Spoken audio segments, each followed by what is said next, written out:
Olá, meus amigos aqui do canal Educação Humanista. Esse é mais um podcast da nossa websérie Educar-se para Melhor Educar. E o tema de hoje realmente é do meu coração, porque trata exatamente dessa essência da websérie, que eu reconheço que a autoeducação é mesmo o caminho para que a gente possa educar com segurança.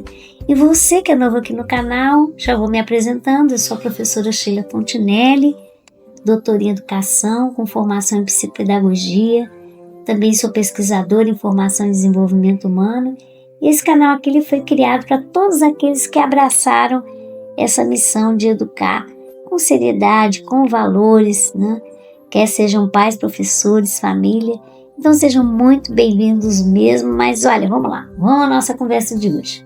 Bom, o fato é que muitas vezes quando a gente pensa em educar, vem logo à nossa mente uma imagem. Vê se você concorda comigo, se isso acontece com você. Educar, o que te vem à mente? Via de regra, de um lado tem alguém que ensina, não é? E alguém que aprende. E geralmente a gente imagina que esse processo ele ocorre num lugarzinho chamado escola. Pois é, por muito tempo eu penso que educar vem sendo assim um fenômeno compreendido como um simples ato, né? De transformar conhecimento de alguém que sabe, de um outro que precisa receber o fruto desse conhecimento, desse saber. E nem sempre é um professor que está nesse lugar, basta só alguém disposto a ensinar uma outra pessoa que deseja aprender e pronto. Nós já temos aí uma relação entre o educar e o aprender. E de certa forma, essa compreensão, ela reduz, ela minimiza o educar, porque a gente passa a educar como se fosse, vamos lá, expor uma informação. Eu vou lá, falo alguma coisa sobre aquele tema e naquele momento, pronto, o outro absorveu. É como se fosse um processo de esponja. Você informa e alguém absorve os ensinamentos. Isso não funciona dessa maneira, até porque tem uma questão aí, todos nós somos seletivos com o que aprendemos. Eu, por exemplo, eu recordo que na minha infância, na minha adolescência, eu fugia, gente, das aulas de educação física, porque eu não tinha interesse nenhum por esporte, sabe? Eu não tinha interesse. E na realidade, se alguém tentasse me ensinar como é que a gente faz para jogar isso ou para jogar aquilo, eu não me interessava. Eu não tinha assim, esse foco dentro de mim em relação à aprendizagem, com exceção, aí um dia eu conto aqui para vocês, né? De quando eu estava no 6º ano do ensino fundamental e eu me interessei pelo basquete, mas isso é história para outro dia. Então, como vocês estão vendo, essa ideia de que informar é educar, ela cai por terra completamente. Na realidade, gente, educar é algo muito maior, é uma experiência humana. E onde é que ela começa? Ela começa dentro de cada um de nós. O educar, ele começa dentro. E tem uma outra questão aí, é impossível que a gente eduque alguém sem que nós tenhamos passado por um processo profundo de autoeducação acerca daquilo que pretendemos educar. Se não tiver acontecido uma transformação de um processo do não saber para o saber, e isso implica transformação individual, pessoal, por sua vez também, vai implicar diretamente na relação entre o educar e o aprender. Olha, veja bem, eu não estou me referindo somente ao ensino de valores, porque o foco aqui do canal Educação Humanista é a educação em valores. Eu acho que todos já perceberam isso, né? Mas que na realidade, quando nós também pretendemos educar nos domínios do conhecimento científico, eu também necessito dos saberes, porque olha aqui, quem é que pode ensinar matemática sem compreender as operações básicas? E a língua portuguesa sem conhecer as regras? Educar exige preparo, exige domínio do conteúdo e, acima de tudo, uma responsabilidade ética de quem só educa mediante aquilo que realmente sabe. O fato, meus amigos, é que esse entendimento transforma o ato de educar. Transforma completamente. O educar tem uma relação íntima com a moral e com a ética. E aí se torna realmente um fenômeno muito profundo. Educar é mesmo um ato ético, que ressignifica o papel de quem ensina e também de quem aprende.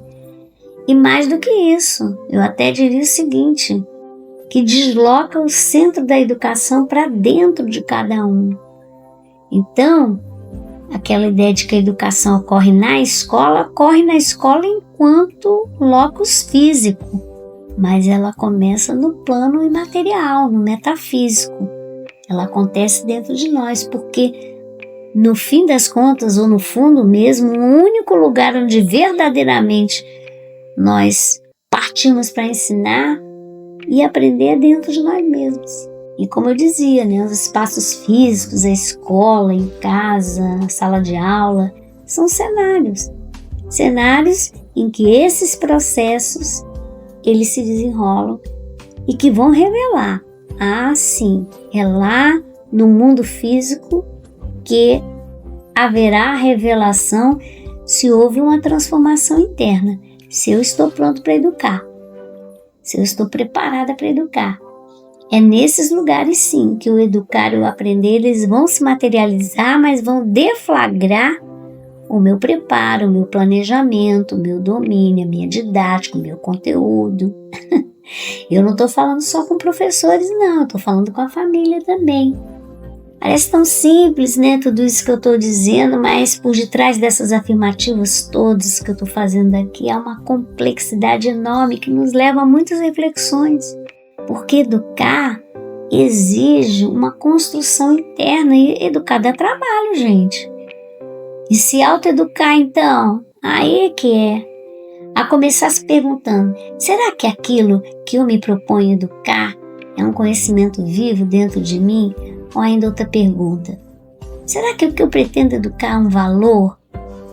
Será que isso é realmente um valor que vai ressignificar a vida de quem eu pretendo educar?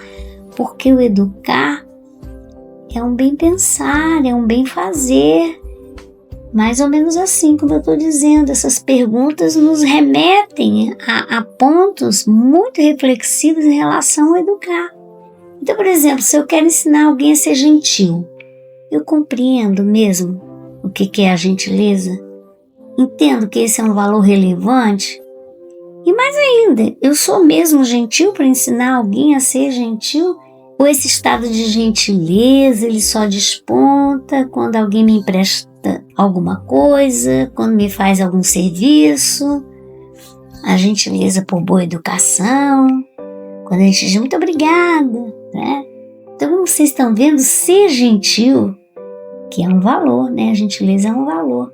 Existe toda uma bagagem de conhecimento, de saberes, de sentidos sobre os significados do que realmente quer dizer ser gentil.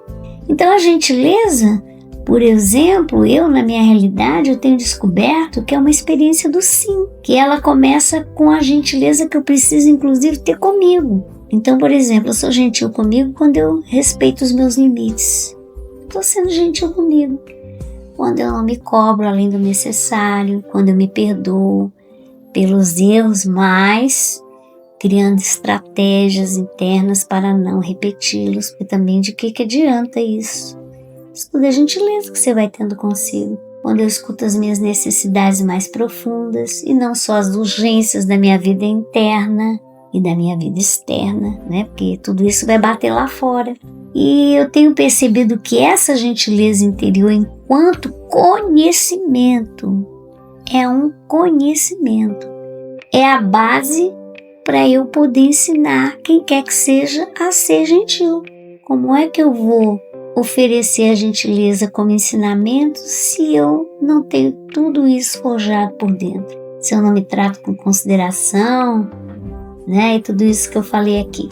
Vocês estão percebendo o volume de conhecimentos somente dentro do conceito de gentileza? Agora vocês imaginem aí a família educando, o rol de conceitos que nós precisamos educar, a escola, os professores, porque aí tem os conhecimentos científicos que estarão alinhados aos humanísticos. E se a gentileza ela vai além de um muito obrigado, então, valeu amigo, né? Você foi gentil ali. Se só a gentileza vai muito além, extrapola aquele fundamento que a gente possa vir a entender sobre o que é gentileza, vocês imaginem outras áreas do conhecimento.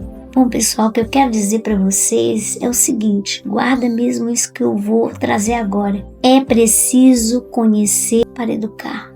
É preciso conhecer o que se quer para educar e educar. Não se pode educar no plano teórico. A educação, ela exige um plano da experiência vivida, manifestada, corporificada, conhecimento feito carne. Educar não pode ser só discurso bonito. Não pode ser uma prática de eruditismo. Educar é uma coerência entre o que eu penso, o que eu sinto, o que eu faço. Educar é ser. Olha que coisa espetacular que a gente começa a refletir sobre educar. Isso vai exigir também um exercício de observação constante, sabe? Será que o que eu estou ensinando está de fato integrado a mim? Eu estou apenas repetindo o que eu ouvi de outras pessoas, sem ter elaborado mentalmente esses conhecimentos. É só informação por dentro. Então, minha gente, como vocês estão vendo, educar é um fenômeno que acontece de dentro para fora. E diante de tudo que eu disse até aqui, eu quero te convidar a refletir comigo. Como é que você tem se educado para poder educar melhor? Essa é a mensagem do nosso podcast de hoje, que se apresenta como um convite de verdade para que a gente possa se construir, em primeiro lugar, como educadores de nós mesmos. E se você quiser conhecer uma rota para realizar um processo seguro de autoeducação consigo, eu já te indico a ciência logosófica.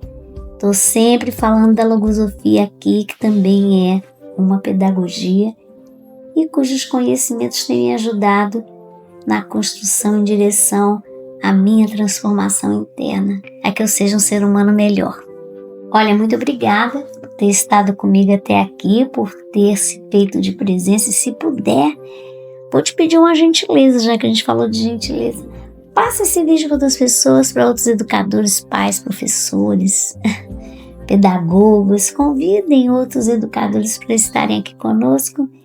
E olha, eu peço outra coisa, deixa os teus comentários, eu gosto sempre de estar lendo, se inscreve no canal e até semana que vem.